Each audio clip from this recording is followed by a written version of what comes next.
Welcome to the Deep Dive, where I uploaded my transcript for the podcast and have two AI hosts talk about it. They may go into more depth than I went into.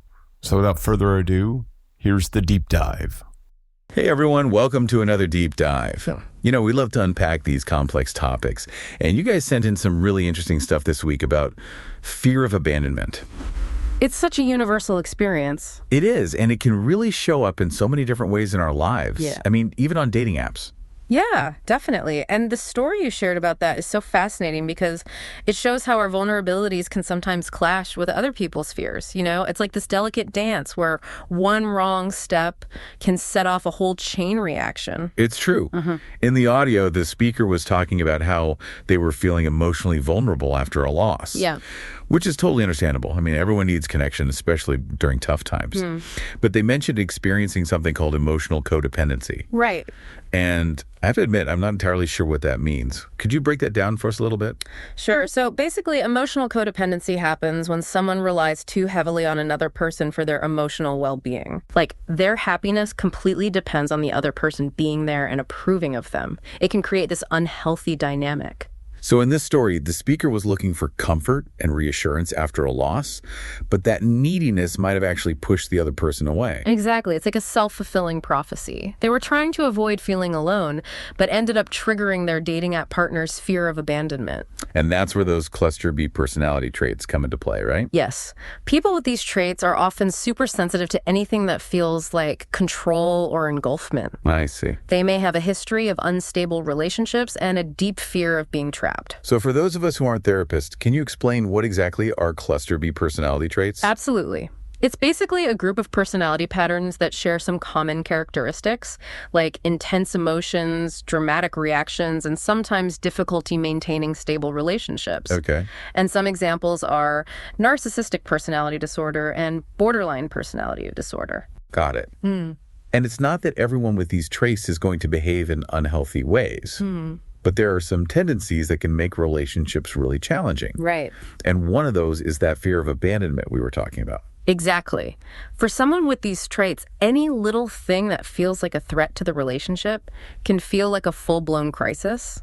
Wow, that's intense. It is. It's like a primal fear driving a lot of their behavior. So how did this actually play out in the dating app story? Well, imagine this. You've got the speaker's dating app partner who is already sensitive to abandonment. Right. Then they meet someone who's expressing a strong need for connection and reassurance. Okay. And they might misinterpret that as clinginess or an attempt to control the relationship, even if the speaker didn't mean it that way. So instead of seeing the vulnerability, the dating app partner sees a red flag and their own fear takes over. Exactly. And it can become this tragic cycle. The more the speaker tries to connect, the more they might accidentally reinforce the partner's fears, leading to them pulling away. That's so sad. Because it sounds like both people were coming from a place of pain. That's often the case. The speaker wanted connection, and the partner was terrified of being smothered. Exactly.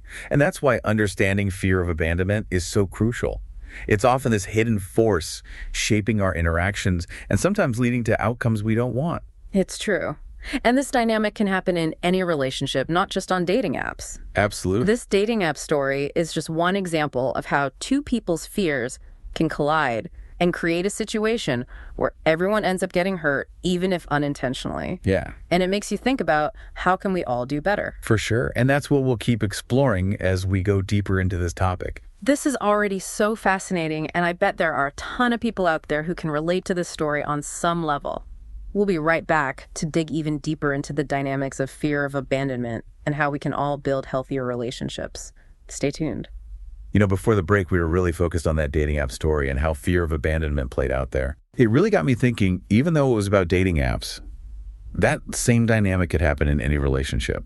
Absolutely. Like, what if someone with those cluster B traits have a friend who's going through something really tough and needs a lot of support?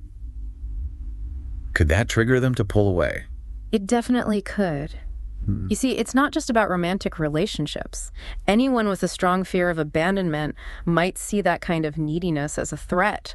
It's all about how they interpret the situation.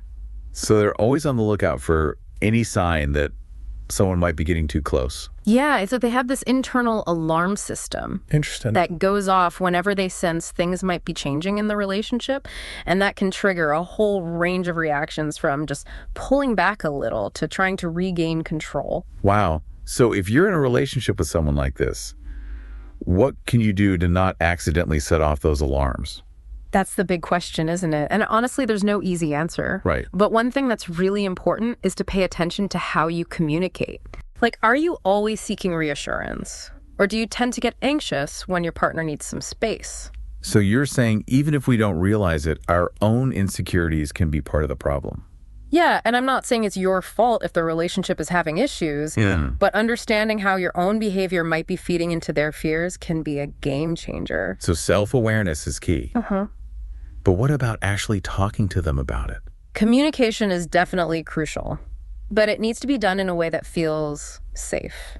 You know, people with this fear are already super sensitive to any kind of criticism. That makes sense. So approaching the conversation with empathy and really wanting to understand their perspective is so important. So instead of saying you're being too clingy, maybe say something like, I've noticed you seem a little withdrawn. Is something bothering you? Exactly. It's about sharing your observations without blaming them and be prepared for them to get defensive. Right. This is a really deep fear and it might take time for them to open up. It sounds like patience is super important. It is. And while you're working on communication, setting clear boundaries is also crucial.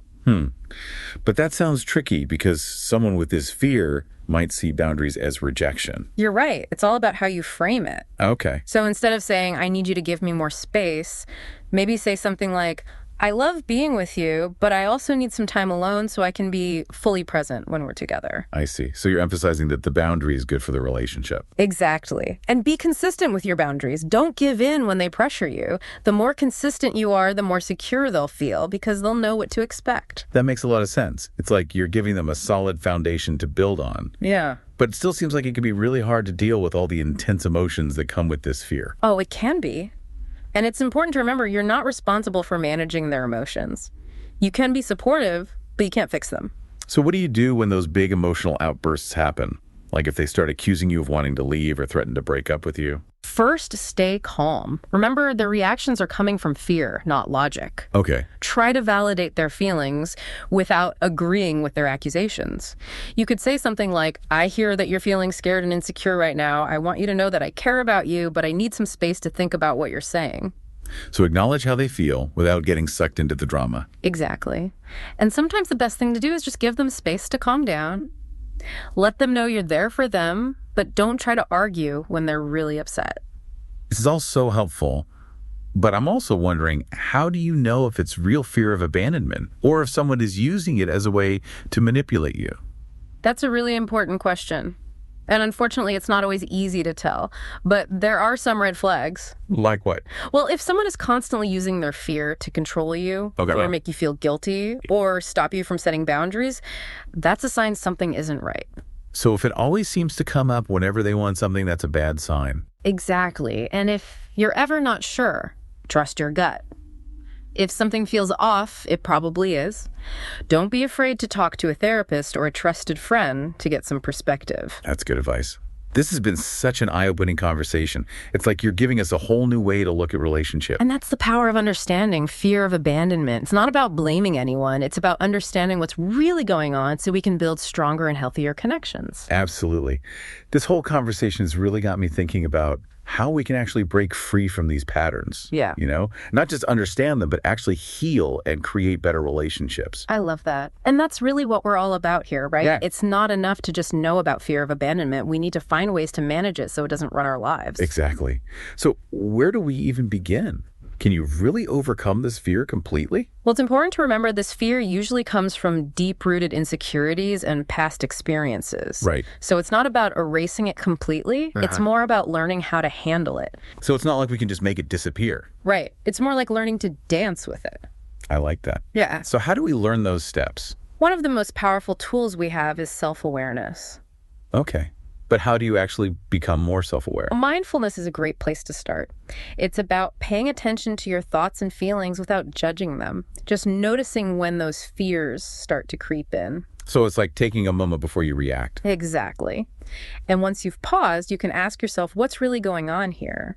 Am I reacting to what's happening right now, or am I being triggered by something from my past? That's such a good question Hmm. because it helps you see the difference between the present and the past. Exactly. And then you can make choices based on what's actually happening, not just your fears. I see.